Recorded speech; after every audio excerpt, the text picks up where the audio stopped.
Hi hello welcome back to our channel. ఈరోజు మన recipe వచ్చేసి రాయలసీమ స్పెషల్ రెసిపీ. రాయలసీమలో చాలా స్పెషల్ అండి ఇది. దీని పేరే ఉగ్గాని. ఈ ఉగ్గానిని ఎలా రెడీ చేస్తారో చూసేద్దాము. ముందుగా 2 కప్స్ బొరుగుల్ని వాటర్లో బాగా క్లీన్ చేసుకోవాలి.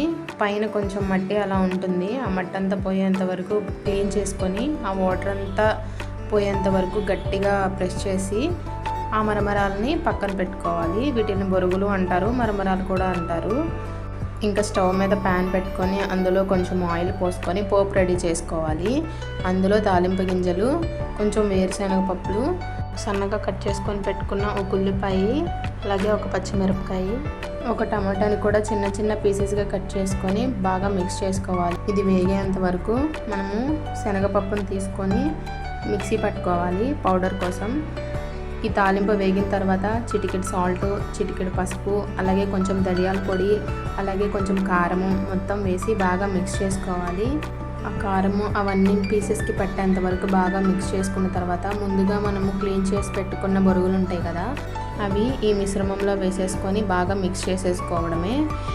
బాగా మొత్తం కలుపుకోవాలి. బొరుగులు వైట్నెస్ పోయేంత వరకు మొత్తానికి ఆ గ్రేవీ అలాగే ఆ మసాలాను మొత్తం పట్టేంత వరకు మిక్స్ చేసుకోవాలి. మనం పుట్నాల పప్పుని మిక్సీ చేసుకొని పౌడర్ పెట్టుకున్నాం కదా, ఆ పౌడర్ని పైన చల్లుకుంటే చాలా టేస్టీగా ఉంటుందండి. అసలు ఈ ఉగ్గానికి స్పెషల్ అంటే ఈ పుట్నాల పప్పు పౌడర్ వేయటం వల్లనే, ఈ పొడి వేయటం వల్ల చాలా టేస్ట్ వస్తుంది ఈ ఉగ్గానికి. ఈ రాయలసీమలో చాలా ఫేమస్ అండి. మా అనంతపూర్లో కూడా మేము చాలా బాగా తింటున్నాం ఇది. మీరు కూడా ఒకసారి ట్రై చేసి చూడండి. మీకు నచ్చిందో లేదో లైక్ చేసి కామెంట్లో చెప్పండి. చూడండి, ఉగ్గాని రెడీ అయిపోయింది. టేస్ట్ అయితే మాత్రం చాలా బాగుంటుందండి. ఇందులో బజ్జీలు నంచుకొని తింటే ఇంకా చాలా టేస్టీగా ఉంటుంది. మరి ఈ స్పెషల్ రెసిపీని ట్రై చేసి చూసేయండి.